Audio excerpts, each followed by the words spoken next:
తెలంగాణలో విద్యా వ్యవస్థలో విప్లవాత్మక మార్పులు చోటు చేసుకుంటున్నాయి. విద్యా సంవత్సరాన్ని ప్రభుత్వ ఉపాధ్యాయులు సవాల్గా తీసుకున్నారు.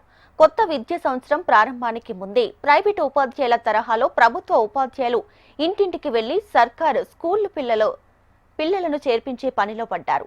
కార్పొరేట్ స్కూళ్లకు ధీటుగా ఇంగ్లీష్ మీడియంలో పాఠాలు చెబుతాం, పిల్లలను విద్యావంతులుగా తీర్చిదిద్దుతామని ఉపాధ్యాయులు భరోసా ఇస్తున్నారు. సర్కారు బడిలో పనిచేసే ఉపాధ్యాయులు పనిచేసే చోట అదే బడిలో తమ పిల్లలను చదివించడం చాలా అరుదు. అందుకు తమకు తాముగా ఆచరిస్తూ సామాన్యుల్లో విశ్వాసాన్ని పెంపొందిస్తున్నారు. సూర్యాపేట జిల్లా తుంగతుర్తి మండలం వెంపటి గ్రామంలో మండల పరిషత్ ప్రాథమిక పాఠశాలలో 3 ఏళ్లుగా పనిచేస్తున్న ఉపాధ్యాయుడు మల్లెపాక రవీందర్ ఆదర్శనీయుడిగా నిలిచారు. తొలుత తన పెద్ద కుమార్తె మన్విజ్ఞాను 2 ఏళ్ల క్రితం అదే పాఠశాలలో ఎల్కేజీలో చేర్పించారు. ఇప్పుడు తాను 1వ తరగతిలో చదువుతోంది. తాజాగా 2వ కూతురు అద్వితను అదే పాఠశాలలో చేర్పించారు. ఇప్పుడు ఆయన 2 కూతుర్లు తాను పనిచేస్తున్న పాఠశాలలోనే చదువుకుంటున్నారు.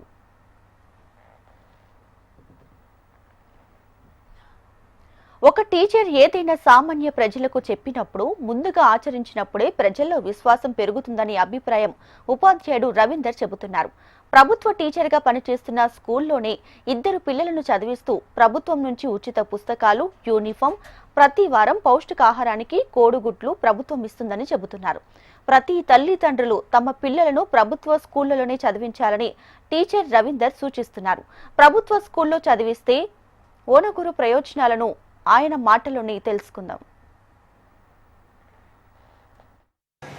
ప్రాథమిక పాఠశాల ఉపాధ్యాయుడిగా మండల పరిషత్ ప్రాథమిక పాఠశాల వెంపటిలో గత 3 సంవత్సరాలుగా ఈ పాఠశాలలో పనిచేస్తున్నాను. మా పాఠశాలలో ఎల్కేజీ నుండి 5వ తరగతి వరకు పూర్తి ఇంగ్లీష్ మీడియంలో బోధన. మా పాఠశాలలో విద్యార్థుల సంఖ్య 280 ఉన్నది. మరి ప్రతి సంవత్సరం కూడా ప్రొఫెసర్ జయశంకర్ బడిబాట కార్యక్రమంలో భాగంగా మనం విద్యార్థులను పాఠశాలలో చేర్పించండి అంటూ ఒక ఉపాధ్యాయులుగా ఇల్లు తిరిగి పాఠశాలలో చేర్పించమని తల్లిదండ్రులను కోరడం జరుగుతుంది. అదే సందర్భంలో తల్లిదండ్రులకు నమ్మకం కలగాలంటే మరొక ఉపాధ్యాయుడిగా నా పిల్లల్ని కూడా ఇదే పాఠశాలలో చేర్పించడం జరిగింది. నా పెద్ద కూతురు 1వ తరగతి, నా 2వ కూతురు ఎల్కేజీలో చేర్పించాను. తద్వారా తల్లిదండ్రులు ఒక బలమైన నమ్మకం కల్పించడం జరిగింది. అడ్మిషన్ల సంఖ్య కూడా పెరిగింది.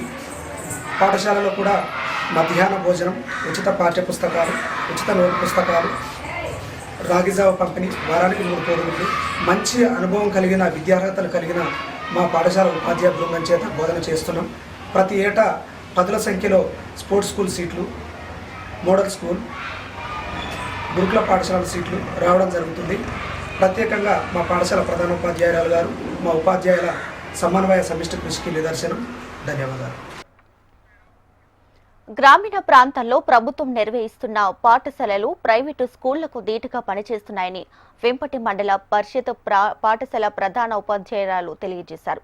గత విద్యా సంవత్సరం జిల్లా కలెక్టర్ చేతుల మీదుగా ఉత్తమ పాఠశాల అవార్డును అందుకున్నామని తెలిపారు. మా పాఠశాల పేరు మండల పరిషత్ ప్రాథమిక పాఠశాల వెంపటి. మా పాఠశాలలో 9 మంది ఉపాధ్యాయులు ఉన్నాము. ప్రైవేట్ పాఠశాల కంటే ధీటుగా మా పాఠశాల ఉపాధ్యాయులతో అందరి సహకారంతో మంచి నాణ్యమైనటువంటి విద్యను అందిస్తున్నాము. ఈ రోజు వరకు మా పాఠశాల యొక్క నమోదు 275, న్యూ అడ్మిషన్స్ వచ్చేసి 48. పాఠశాలలో ఆహ్లాదకరమైనటువంటి వాతావరణంలో ఆకట్టుకునే విధంగా కార్పొరేట్ పాఠశాల కంటే ధీటుగా మా పాఠశాలలో పనిచేస్తున్నటువంటి ఉపాధ్యాయులు అనేటువంటి వారి పిల్లలను పాఠశాలలో చదివిస్తూ గ్రామంలో ఉన్నటువంటి తల్లిదండ్రుల యొక్క నమ్మకాన్ని కలిగిస్తూ ఉపాధ్యాయుల ప్రోత్సాహంతో ఈ 285 నమోదు చేసుకోవడం జరిగింది.